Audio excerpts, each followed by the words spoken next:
Here's a small farm update. I know I haven't posted in a while. I've been busy. I've been ridiculously stupid busy.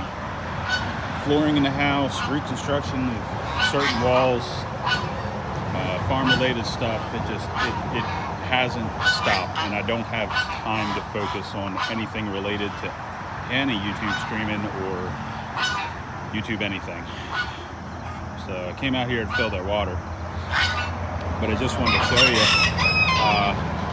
These are all the roosters I got. Yeah, they're all in the same pen. That black one there is looking a little off. That one that just went zipping by, he's a rooster. I keep throwing him back in, but he ain't having it. Grass screener on the other side. So the little guy making all the noise right there is an Old English game. He's just a little tiny guy, but he's got an attitude like a big rooster. And then,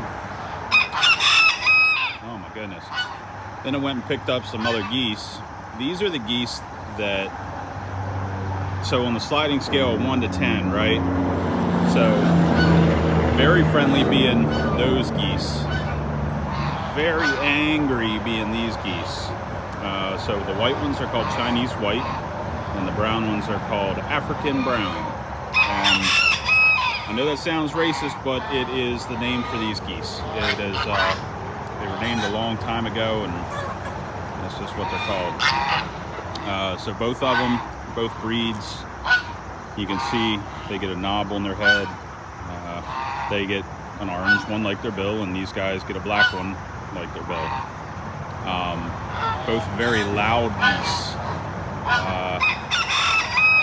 Every step they take, every move they make, they're honking and quacking and making a noise. This one here, who looks a little rough, I actually saved him from the slaughterhouse.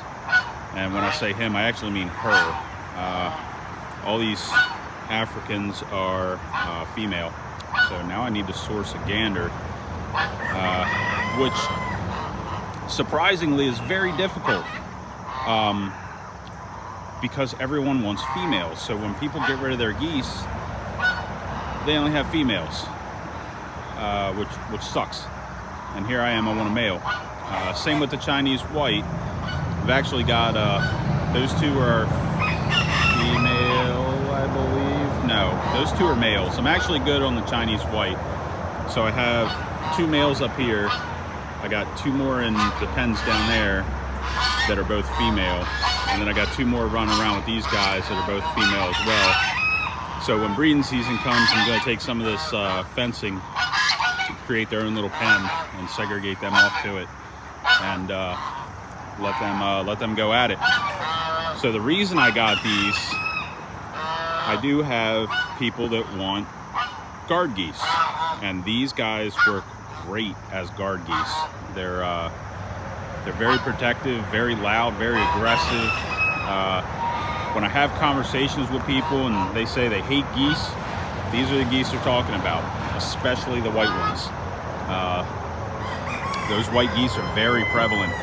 When people have geese, it's usually those, and they usually hate them. But they're great when you put them in with chickens, raise them up with chickens, and all that good stuff. These guys are a little friendlier, just a bit. That was actually my first breed of goose.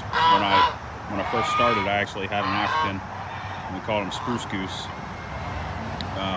He would sit with me underneath my Jeep when I was changing oil and whisper sweet love honks into my ear, and then nibble on it. So they can be very friendly. Once they get their knob, though, that's kind of their little goosey puberty, and that's when they tend to change in aggression. But before they get their knob, like the one that I rescued right there, they're extremely friendly, and they flip once that knob comes in. So one of the things that I'm working on right now, and we'll take a small walk. It's not that far, just bear with me as I meander on over here to my Connex. As a side note, we got all of the chickens, most of the chickens rather, that were in those pens over there, separated out, male and female, and most of the males went up there. Most of the females went down there to that hen house to produce eggs. I cannot keep eggs in stock in my fridge. It doesn't seem to matter what I price them at. I put them in and they're gone. There's Miss Maggie. Good morning, Miss Maggie. Good morning, Daisy. I actually let Hawkeye out. He's running around here somewhere. Couldn't tell you where. So one of the things I've been working on here, excuse me, is I actually think, you know, I'm going to have some people that'll be like, you're freaking nuts.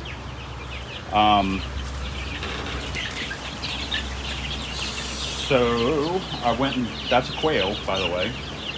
Got a couple smashed ones there I need to pick up. That just, it happens overnight. They all bundle and then they murder each other.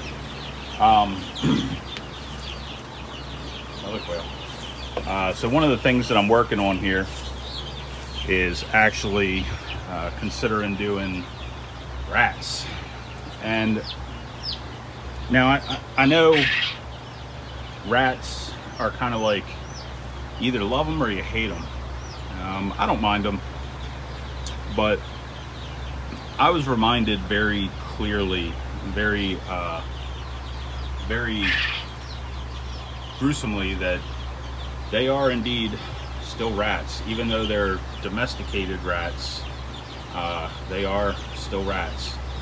So I had these big ones here, that one and 3 others here, in this bottom cage. And the bottom cage, even though it's kind of attached, it has about that much of a gap between it, right through. So everybody moved up, everybody's got water, everybody's got feed. I'm running an experiment to see if I can feed them on pig feed, because pig feed is 15 cents a pound, which means 50 pounds is about $6, whereas rat feed is about 30 bucks for 50 pounds. Rats have a highly variable diet. They can eat anything. So the question I have realistically is, do the rats gain weight on pig feed for these 2 small guys, that small guy and that small guy? Do they gain weight? And for the big ones, once I get a little nest box in here, do they have babies? And are the babies healthy and of the right number for this age of rat, which I think these guys are about a year old, so they should have a smaller number of rats or babies. Should be about half-ish. I think rats only live 2 to 3 years. So as they get older, their production of babies goes down. So I want to see what they do. But regarding the reminder that they're still rats, so they got out, and once they got out, they ran around and did their thing and then murdered a couple of my quail. You see there in the box, the bucket. So they got out and murdered some quail, which was great. So yeah, I came in and found that where they were sleeping against this wire, they were actually yanked through and eaten, which wasn't great. So they actually look like they're out of feed again, so I'm gonna have to feed them. As chickens get bigger, they start intaking more feed, and I just filled them up 2 days ago. So yeah, this guy here is actually a battery cage for quail. You put feed in the front here, and in the back you have water lines, and I actually just went and picked up a half-inch threaded adapter to put on that back there, so I can tie this into that. Once I get the water tied in, I can put these quail in here. And the benefit of this is, you may think you're putting quail in tiny cages, they have a terrible life. So actually, quail do terrible in terms of production on an open floor or open space. The goal is, you know, to produce eggs for eating and for hatching. So when you put them in this battery cage, they actually feel more secure, more safe. Because quail are scrub birds, so they normally hide in scrub, and this helps them feel more secure. So when you put them in there, they have all the feed and water they need. And the nice benefit of this is, let's see if I can get it to do it. This is actually a jumbo quail egg. The benefit of this is it has a slanted floor, so when they lay an egg,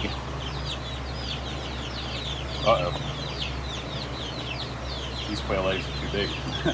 First time I tried it, the point is the egg is supposed to roll out into here, and you can go by and collect them easily. I guess it looks like my jumbo quail are going to have their eggs collected daily from their cage. Oh well, not a big deal. There's Hawkeye. So yeah, that's a huge benefit when producing quail, are these battery cages. They're not like chicken cages where the point is to keep them as confined as possible. The point is to make them feel safe to produce better. So it's not an animal welfare thing. This is a very common thing in the industry, is to use battery cages. I'm actually considering getting two more high. So you can also put a male and a female in here and breed specific breeds. Like I got a couple button quail, and I don't know if they're gonna slide through these. They're real small birds, about the size of a sparrow, and I don't see any up here, so I think they're all back there, but they're real tiny at adult size. So we'll see how that goes. I might have to put a little wire or something on here to keep them in. But yeah. So this, like I said, this isn't a normal size quail egg. Quail eggs are normally about half this size. This, like I said, this is out of the jumbo. So we'll see. But it looks like they're all doing good in there, save for a couple dead ones that my rats decided to murder for me. So, and like I said, there hasn't been a whole lot going on out here. There's the mules. They're coming around. They're actually doing a lot better. They had a couple days of training where I put them in a enclosed fence area. I used some hog panel and made a little corral for them and put them in there and kind of, ran them around, and there's something called breaking in equines, which you're not breaking them, you're actually breaking them down mentally of their patterns and habits, because they're very pattern driven animals. So when you break them down from their patterns and habits, they're more likely to come to you and seek rewards like scratches or treats. Hi girl. She's a good girl. Yeah. Hi. So yeah, it's a very, like I said, it's a very common thing. It's not abuse or anything like that. It's really just helping them understand that, especially these guys, helping them, she's real nosy, helping them understand that you don't intend to hurt them, because equines are still prey animals. They're just large prey animals. So the goal is to help them understand that you don't intend to hurt them. So you want to break the patterns and habits that they have ingrained in them. And these guys were effectively feral when I got them, because the guy didn't really do anything with them. He didn't really interact with them. He said he was going to use them for a petting zoo, but I think honestly he didn't want to put the work in and teach them. So they real skittish, real apt to run, kick, bite, all that good stuff. Yeah, you're being real friendly this morning. This is a first. Yeah, you're being super friendly. Who's a good girl. Same with you, buddy. You're being real friendly too. In all equines, Ear position super important. If they pin them down and back, they're scared. When they face them toward you, like he's actually doing to me, he's facing that ear toward me. They're interested in what you're doing. Usually what it means is they trust you, or they're interested in what is going on in front of them. When that ear points to you, they're interested in what's happening there. A common way to tell that they're relaxed and happy is they'll stick their tongue out and lick, chew a little bit like that, and it means they're comfortable and easygoing. They're not scared of anything. So the more that I'm out here interacting with them, the better, because they learn. They're smart animals, especially mules. They're extremely intelligent. And the thing is, she's a cross with a Shetland pony, and Shetland ponies are known for being very smart. They actually call them, a lot of the horse people I've been dealing with here lately, they call them shitlands, because they're so, I guess, independent, and they do what they want. So she's a cross with a mini donkey and a Shetland, which is probably why she's all up in my face right now, because she likes me, and you know, she's giving me some nibbles here, which means she wants treats. But yeah, so hi girl, you're so nosy this morning. Yeah, there's going to be a time where we're best friends, I promise.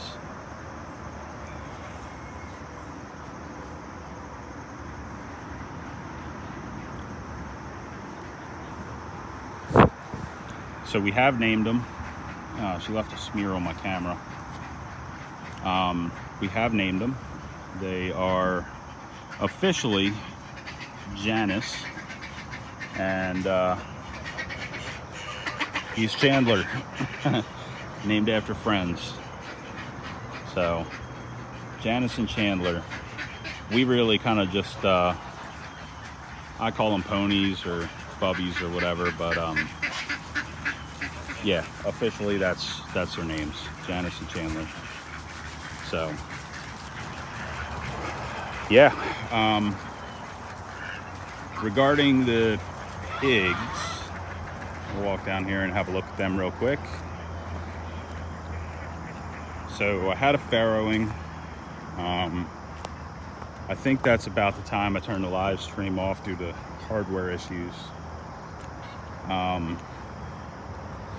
All the little piggies, I think I have about 7 or 9 of them. I don't know, they all run so daggone fast, it's hard to get a good count on them. But yeah, 7 or 9 of them. They are growing large and fast and healthy and all that good stuff, and I have no idea where they are. There they go.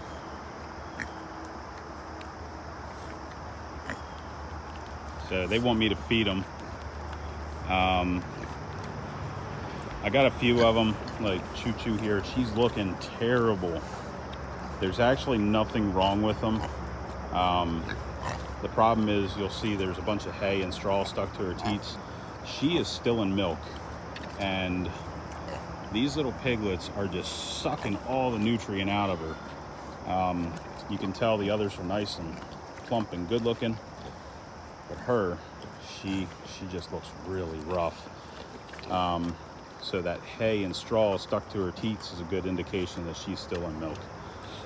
So what I'm doing right now is actually trying to overfeed them and give them more than they need. The problem with that will result in a fat pig, and she'll just kind of maintain weight. So once she goes out of milk, we'll plump her back up and she'll be happy and healthy. And like I said, there's nothing wrong with her. She looks really bad right now, and it's a terrible look. And I'm sure that I'll have some sort of freaking, you know, animal abuse activist be like, you should be ashamed of yourself. Well, screw you. Raise pigs on your own, you'll see exactly what I'm talking about. It's how it goes, and it happens every time they're in milk and nursing. the sows drop a significant amount of weight, and once they dry up, they plump back up. So just is what it is. But yeah, you know, they've all the sows have had their piglets, and they've all dried up. So, you know, like she had pigs, Violet had pigs, Nutmeg over there had pigs. So, but they've all dried up. Choo Choo just hasn't, which is odd. Usually they all seem to dry up within a month or two after, yeah, about 2 months after they've farrowed. But it is what it is, I guess. I've tried to save myself a little bit of work switching topics here real quick, and it's worked good so far. I turned a IBC into a chicken feeder. So that guy holds about 150 pounds of feed, and I just fill it up and move it around my tractor. And I know it doesn't look like there's a whole lot of chickens in here, but there's probably about 140 chickens in here right now. We've got a bunch in the hen house, and we've got an escapee. So a bunch in the hen house, bunch in the run, and I'm only getting about 2 dozen eggs a day, which is miserable, absolutely miserable, especially when you can't keep eggs in your fridge. But these are starting to lay or have just started to lay chickens, right? So they're pullets. So we got some that are laying. They made it through their pullet stage. They're laying, you know, normal sized eggs and all that good stuff. But we're still getting a significant amount of small, tiny pullet eggs, which is expected. You know, and I got them trained pretty well so far, and the chickens that were already in here are training them. So we're getting normal sized eggs, but you're also getting slightly smaller, especially this one, slightly smaller eggs. Now, in the egg industry, this would be considered a liquid egg. And what that means is they break it and turn it into your instant egg or whatever that comes in the egg carton and all that good stuff, because they don't want to sell these. Most people have no idea what a pullet is, let alone a pullet egg. And you know, I had one guy stop by the other day. I said, hey, you caught me basically when I have almost no eggs left, and all I got is pullet eggs. And he goes, what the hell's a pullet egg? And I told him, and he goes, well, look, I really like the large ones. I'm like, I mean, you're talking about a half an ounce between a large egg and a pullet egg. The yolk is the same size between them. It's just that large egg has more of the white. So you're really not losing anything. You just have a preference, I guess, of large eggs because that's what you've been raised on. I explained the difference to him, and I said, look, and that's a fake egg. I said, look, they're cheaper. You know, I normally sell my eggs for $4, and these are $2. You just need to use more of them. So, you know, you're paying the same price, actually less if you buy more, and just use 2 eggs. And he understood at that point that was acceptable, and he bought them. So the problem is a lot of people don't know what a pullet is or a pullet egg is, and a little bit of a hard sell sometimes, but once people get it, they get it. And then I got people that come and they're just like, I just want pullet eggs. I don't want the large eggs. I just want pullet eggs. Okay, that's fine. And then of course I got a restaurant who wants 15 dozen pullet eggs a day, and I'm like, whoa, hang on. Pullet eggs are not a continual thing, right? It's chickens that have just started to lay. I can't promise you that I'll continue to have pullet eggs. So I'll sell you what I have, but you're gonna have to buy what I got, right? Like I can't raise 1 million chickens and be like, here's my pullet flock that switches over to a full flock, and then have another one rolling ready to start laying pullet eggs. It's not, I don't have enough space for that, and that's, to put it plainly, not worth my time and aggravation. I mean, I get it. He wants what he wants, but that's not how it works, especially for me. So, one of the other things we've been working on, swapping another topic again here, those quail. So you'll notice that there's kind of a frame here built. And if you look real close, once I stop moving here, you'll see kind of a webbing laying across this. That is aviary netting. And the intent is to have about 300 quail in here doing their thing, producing eggs, producing meat, all that good stuff. So that's kind of the point of the battery cages, to be able to produce a lot of quail and get them all in here so they can be sold for meat production, or as pets, or start other people's quail flocks, or whatever. So that's what that's for. Put a bunch of quail in there and be successful or something. I don't know yet. We'll see. The cost of it isn't, astronomical, so it doesn't really matter that much. I think we maybe have $400, $500 in wood, another, I don't know, 150 in netting. So realistically, I just need to run water down here, build another one of those IBC feeders and put it in there and let them go nuts. Go in there every day or two and just look around and collect eggs, because there's going to be male and female quail in there, and they're going to produce eggs. Not as much as the battery cages would, but they're going to produce eggs. So the problem with quail ground eggs is they tend to jump all over them and stuff and then break them, and you have to candle them. And that's, a lot of people can't candle quail eggs. I actually can. One of these flashlights here, the quail egg fits right in the tip of that, and you can see it fairly well if there's any cracks in it. So yeah. Regarding these piglets, I actually posted, oh shit, I forgot to turn the water off on that. I'll do that right now. So regarding these piglets, it's actually done nothing. Thank you, pigs. So this is meant to fill this, and the pigs messed with it, and it's been doing nothing except draining water on the ground. So that's real cool. So they're real low on water, and now the area's gross and wet. Yeah. So anyway, regarding the piglets, wherever they've run off to, there's one. So I host something called a piglet snuggling, and the point of it is to actually, hi Choo-Choo.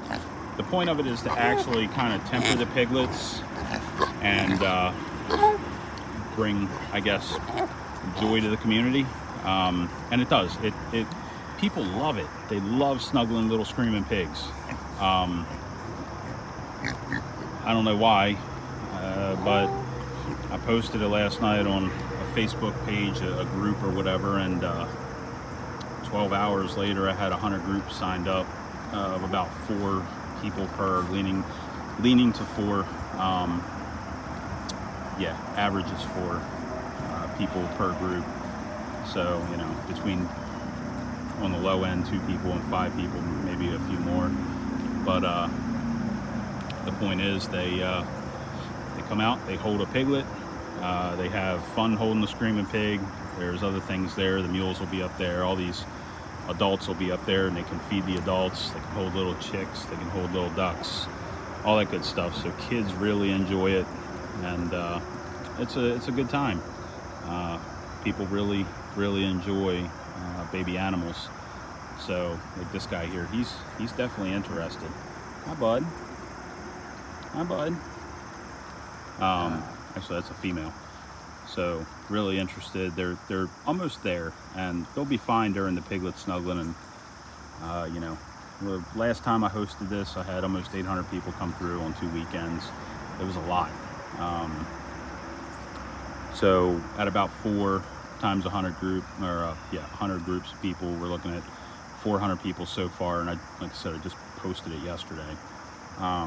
So I'm assuming it'll go up, and once I put my sign out, that's like a free candy desk sign, right? It says Piglet Snuggling here, spray painted. Looks real shitty, but it attracts a lot of attention. Once I put that out, you'll have people that'll stop by too and be like, what is this about?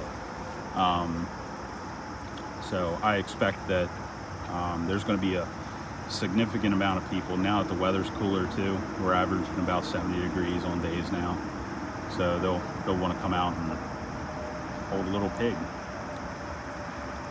So I'm gonna feed these guys and move on with my day. It looks like Buddy here is moving on with his day too, chilling out. So yeah, that's kind of what I've been up to. Like I said, unfortunately, some of my hardware died with the storm, and it's actually my main distribution networking switch up there that died. So basically, it killed all the interconnects between the cameras. So the camera's down here at the barn, and the camera's in the hen house behind me, and all that good stuff. So I got to order one of them, and that's like $600. So you know, maybe some of the Piglet Snuggling money will go to that. We'll see. But anyway, it was good talking for a half hour. I hope you stick with me. I will be back. It's how it goes, right? So anyway, I'll catch you later. Choo Choo says goodbye, and see you again soon.